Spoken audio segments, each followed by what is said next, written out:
মাননীয় speaker sir, আপনাকে ধন্যবাদ। মাননীয় শিল্পমন্ত্রী মহোদয়কে আন্তরিক ধন্যবাদ, তিনি প্রশ্নের জবাবটি দিয়েছেন।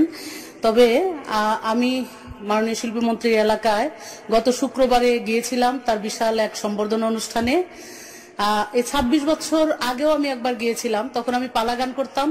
মাননীয় শিল্পমন্ত্রী তখন সেই গান শুনেছিলেন। আমি 26 বছর পরে গিয়ে তার এলাকা চিনতে পারি নাই, এত উন্নত হয়েছে।